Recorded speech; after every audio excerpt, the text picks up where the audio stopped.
Lincoln Legends, Lore and Lagniappe presented by your Lincoln Parish Museum and Historical Society, celebrating 50 years of community support. Enjoy as our museum director, Rick Godley, takes the time to capture the stories of life in Lincoln Parish from the characters of Lincoln Parish. Welcome in, ladies and gentlemen. Rick Godley here at the Lincoln Parish Museum, and I am sitting with artist Delen Ashworth. Now, the Ruston Lincoln Convention and Visitors Bureau have put out a call for Peach Festival memorabilia from past Peach Festivals here in Ruston, because this is the 75th annual Louisiana Peach Festival. And of all of the items that are collected in the month of May will be on display in the month of June here at the Lincoln Parish Museum.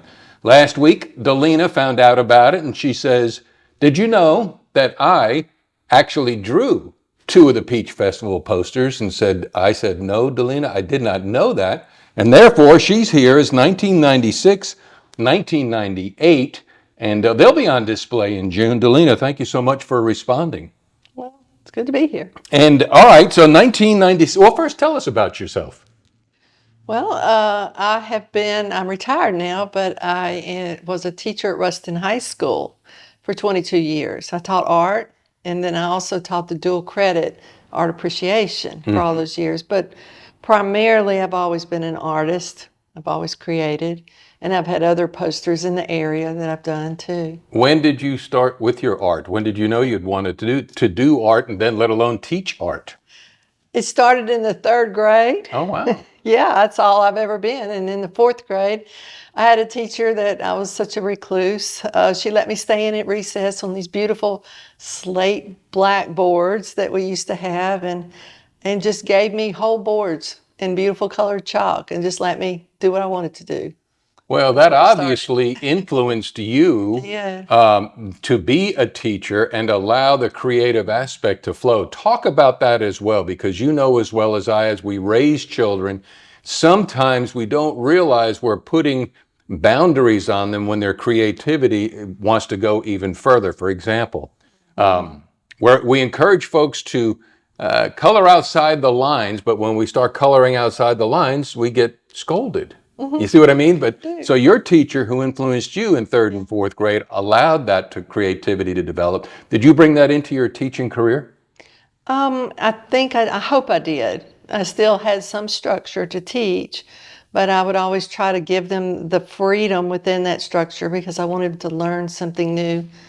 Everything they learned, I considered it like a new tool in the toolbox. The less tools you had, the more limited you were in what you're wanting to create. If you compare it to woodworking, the more tools you have and the more ideas you have, if you have some tools to do those things. Right. So, things like shading and color mixing, point of view, just thinking of different directions. I hope I was a good art teacher. I did my best. It's too late now. It's too late now. No, I'm sure you did. As a matter of fact, what's going to be fun is that people that see this interview will be spurned. Oh yeah, Delena, Miss Ashworth was my teacher at Ruston High School. And so you'll be hearing from them, and that's always got to be encouraged. Do you hear from past students? I can't go anywhere without someone coming up to me and asking if you remember me. There you Miss go. Ashworth. Oh yes. That's all good. the time. That is good. Thousands of them. All right, so how would you describe what art that you do? Describe your art. Do you have a preference one over another of style? And then also coloring, painting, oils. See, I'm not an artist. You are. What's your forte? I paint mostly. That's been one problem in my life is I like so many things. I have done 2 or 3 cross stitch. I've done some crochet. I've done some needlepoint. I've done a little bit of everything, but I truly love to paint, and mostly I use acrylic oils or watercolor, and I love to draw, and I love colored pencil. That's what this one was all with Prismacolor, color pencil. We'll get to that in one second. Are you still painting and still drawing? Yes. Oh, you are? Yes, and as I got older, I finally looked at myself and said, I'm painting for myself now. What do I want to do? And I said, the things that make me happiest, I do pet portraits on the side. I love painting animals. I have some things at the gift shop at the Monroe Zoo, actually, Wow. portraits of some of their animals. And I love landscapes because they're so peaceful. And I've been working on a body of work that reflected old Christian hymns or verses, mostly from old Christian hymns. And I paint these. They're therapy to me, and I hope that they just reflect something deeper. Where can folks find your work? Delen Ashworth, you have a website, I Facebook? have a Facebook page, Delen Ashworth. You can just type it in, Delen Ashworth Landscapes. All right. Pet portraits. So let's go back to 1996 because you not only have one, but you have two Peach Festival posters. When the call went out, you just knew was this the first time you responded? Or have you been always submitting?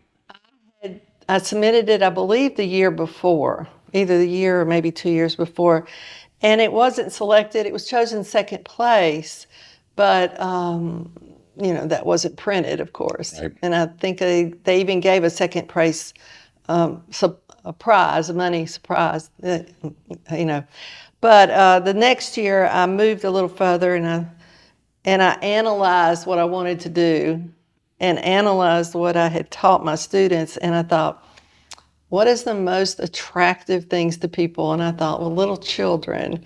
And then I thought I had a basket that was that basket, and I put together what I wanted to do. I thought, I'm going to outwit them this time. And I could draw children. I could draw people. I knew what I could do. So I pulled that together through many sketches of different little girls. And I had in my head a little girl. There was a little girl in our neighborhood that looked like that, was always out playing. And she was about 4 years old. And her hair was always kind of straw-like. So she was pretty much my model. Mm-hmm. So this is the 46th annual Louisiana Peach Festival from 1996. You won the prize on that one, and the poster's been printed. Mm-hmm. And so congratulations, but you weren't done, were you?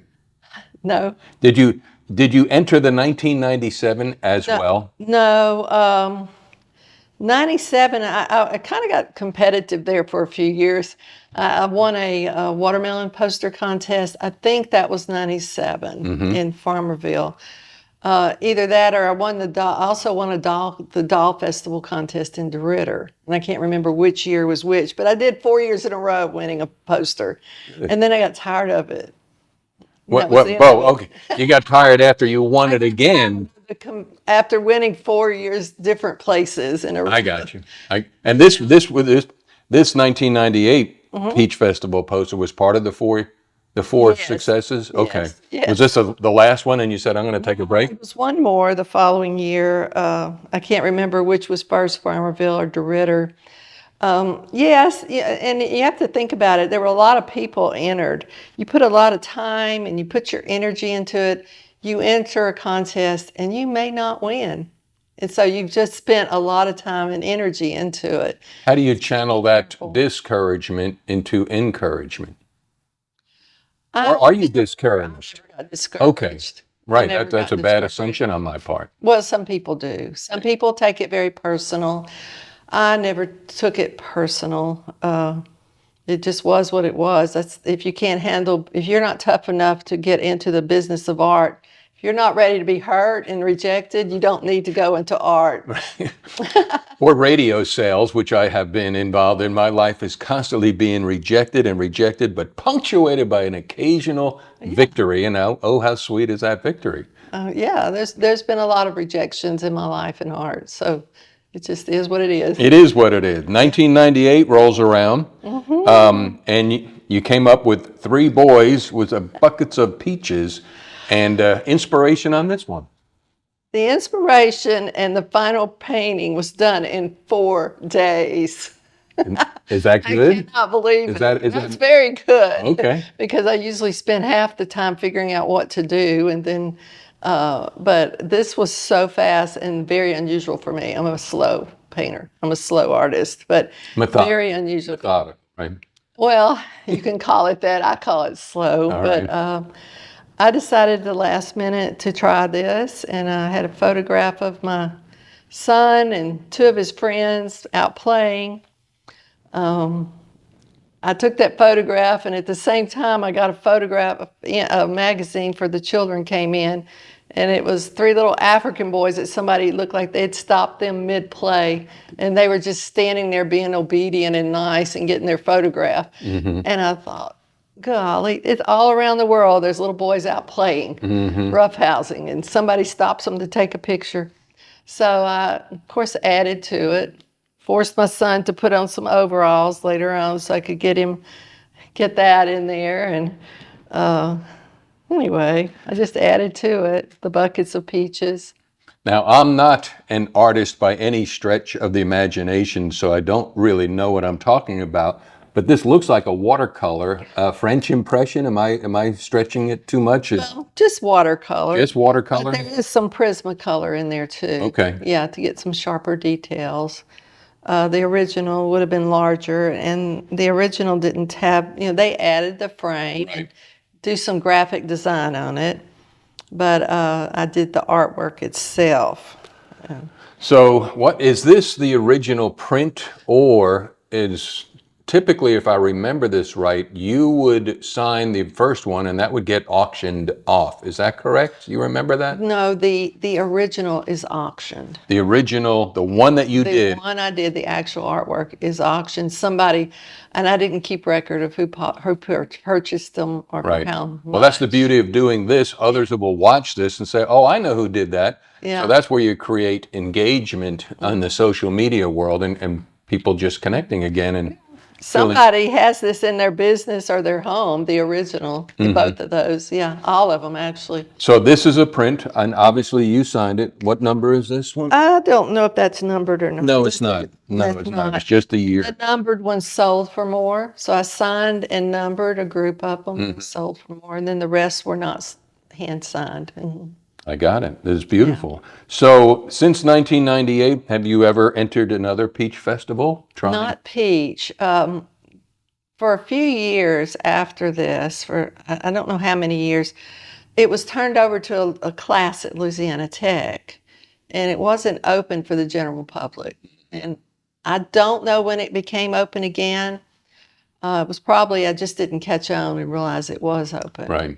Right. I had planned to enter this year. I have a sketch at home, and I ended up, there was a family emergency in DeRidder, and then I had to have surgery on my ankle, and we'll do that next year. Life happens. Life happens. Life happens indeed. Yes. Delen Ashworth, the artist extraordinaire from the Louisiana Peach Festival 1996 and 1998, and is going to loan these here to the Lincoln Parish Museum as part of the historic collection of 75 years of the Louisiana Peach Festival. If you have any memorabilia you'd like to bring to the museum and to have on display for the month of June, please do so, and we do appreciate it. Do you have any other closing thoughts, closing words, or? I do not, but I do encourage people to bring your posters in for the Peach Festival. Yeah, this is awesome.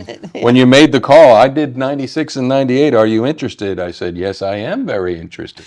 So thank you so much. It's good to be here. Thank you so much. Appreciate it. Thank you for watching Lincoln Legends Lore and Lagniappe, presented by your Lincoln Parish Museum and Historical Society, celebrating 50 years of community support. Please follow us on Facebook for all future events as we celebrate our 50th anniversary this year. Thank you once again for your contributions of support. This has been a Godleyworks for Nonprofits production in association with Rick Godley's ATL Features. ATL stands for All Things Local. ATL also stands for All Things Lincoln.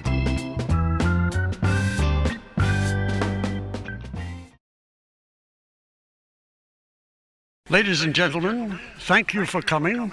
Please drive carefully and arrive home safely. Good night.